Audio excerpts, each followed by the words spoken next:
Back to news. YS Viveka హత్యపై Kadapa court మధ్యంతర ఉత్తర్వులు జారీ చేసింది. వివేక హత్యపై ఎవరూ మాట్లాడొద్దని పేర్కొంది. వివేక హత్య ప్రస్తావన తీసుకురావద్దని చంద్రబాబు, పవన్, లోకేష్, షర్మిల, సునీత, పురంధరేశ్వరికి ఆదేశాలు జారీ చేసింది. వివేక హత్యపై వైసీపీ నేత సురేష్ బాబు కడప కోర్టును ఆశ్రయించిన నేపథ్యంలో మధ్యంతర ఉత్తర్వులు జారీ చేసింది.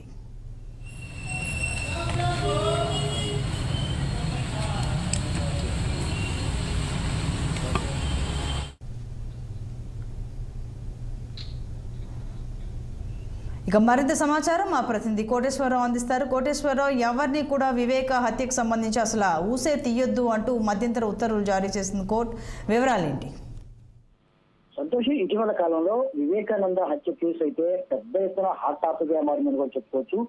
ఎన్నికల తరుణంలో ఈ వివేకానంద రెడ్డి హత్య కేసు పెద్ద ఎత్తున సంచలనంగా మారిందని కూడా చెప్పుకోవచ్చు. అయితే వివేకానంద రెడ్డి కూతురు సునీత రెడ్డి ఎవరైతే ఉన్నారో ఆవిడ పెద్ద ఎత్తున ఈ అంశాన్ని అయితే ఒక వివాదాస్పదంగా మరోసారి మారుస్తుందని కూడా ఆరోపణలు అయితే ఉన్నాయి. అయితే వివేకానంద రెడ్డి కేసుకు సంబంధించి హత్య ఎలా జరిగింది, ఎవరు చేశారనే అంశం మీద సునీత రెడ్డి ఇటీవల కాలంలో ఒక పవర్ పాయింట్ ప్రజెంటేషన్ ఇవ్వడంతో ఒక పెద్ద ఎత్తున ఒక వివాదం అయితే నడిచిందని కూడా చెప్పుకోవచ్చు. ఎందుకంటే ముఖ్యంగా ఈ కేసులో ప్రధాన ముద్దాయిగా కడప ఎంపీ ఎవరైతే ఉన్నారో అవినాష్ రెడ్డికి సంబంధం ఉంది. అవినాష్ రెడ్డి ఈ అంశానికి పాల్పడ్డారంటూ కూడా సునీత రెడ్డి గాని లేకపోతే షర్మిల గాని ఇటీవల కాలంలో ఒక దాడి అయితే చేస్తున్న నేపథ్యంలో ఇలా ఈ అంశాన్ని అయితే పరిగణలోకి తీసుకొని రాష్ట్రంలో సంచలనంగా మారిందని కూడా చెప్పుకోవచ్చు. కడప అంశాన్ని పెద్ద ఎత్తున రాష్ట్ర వ్యాప్తంగా అయితే ఇదే అంశాన్ని రాష్ట్రంలో ఉన్నటువంటి ప్రతిపక్ష నేతలంతా వారికి వంట పాల్గుతూ వారితో ఏకీపిస్తూ ఆయా ఎన్నికల ప్రచారాల్లో భాగంగా పెద్ద ఎత్తున అవినాష్ రెడ్డి గాని ఇతర జగన్మోహన్ రెడ్డి గాని పెద్ద ఎత్తున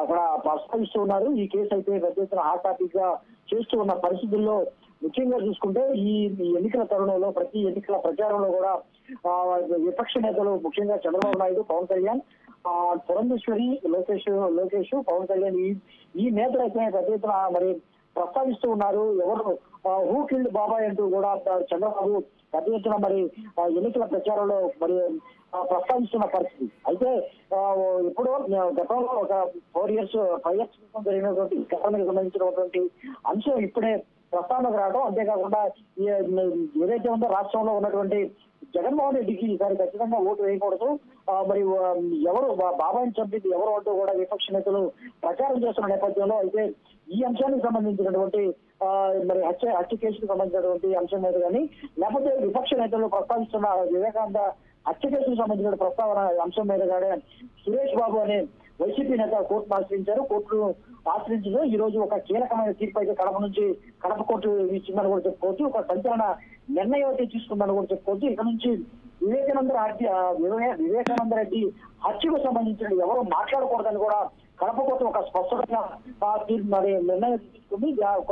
దీనికి సంబంధించినటువంటి ఎవరైతే ఉన్నారో వైఎస్ షర్మిల, వైఎస్ సునీత, చంద్రబాబు, పవన్ కళ్యాణ్ కు కోర్టు అయితే ఆదేశాలు జారీ చేసింది. అంటే వీరితో పాటు లోకేష్, పరమేశ్వరుడు కూడా ఈ అంశం మీద ప్రస్తావించొద్దు, ఎక్కడైనా కూడా ఎక్కడ ప్రస్తావించడాలంతో కూడా కోర్టు అయితే స్పష్టమైన ఆదేశాలు అయితే జారీ చేసింది. దీంతో మొత్తంగా చూసుకుంటే గత కొంతకాలంగా వైఎస్ వివేక హత్య కేసు పెద్ద ఎత్తున సంచలనంగా మారిన అంశాన్ని తర్వాత రాబోయే రోజుల్లో ఎలా ఉంటుంది ఏంటనే కూడా కొంత ప్రస్తావిస్తారా లేదా కోర్టు ఆదేశాలకు మేర ఇది ఇంతతో ముగుస్తుంది అనేది కూడా కొంత చర్చనీయాంశంగా మారిందని కూడా చెప్పుకోవచ్చు. ఇదైతే వైసీపీ సురేష్ రెడ్డి ఎవరైతే ఉన్నారో వైఎస్ వివేక హత్య ప్రస్తావన కోర్టును ఆశ్రయించడంతో కోర్టు అయితే ఈ రోజు ఆయనకు అనుకూలంగా ఆదేశాలు జారీ చేసింది. అంతేకాకుండా ఈ కేసులో ఈ అంశాన్ని ఈ పిటిషన్ లో ప్రతివాదులుగా చేరుస్తూ షర్మిల, సునీత, చంద్రబాబు, లోకేష్, పురంధేశ్వరి, పవన్ కళ్యాణ్ తదితరులకు ఈ పిటిషన్ ప్రతివాదులుగా చేర్చింది. వీరికి కోర్టు అయితే ఖచ్చితంగా వీరు మాట్లాడవద్దు, వైఎస్ వివేకానంద రెడ్డి హత్య కేసు ఎక్కడ కూడా ప్రస్తావించరాదంటూ కూడా న్యాయమూర్తి అయితే ఆదేశాలు జారీ చేసిన నేపథ్యంలో రాబోయే రోజులు ఏం జరుగుతుందో కూడా ఒక ఉత్కంఠభరితంగా జరుగుతుంది, ఆసక్తిగా మారుతుందని కూడా చెప్పుకోవచ్చు. సంతోషం. Right Koteswararao, thank you.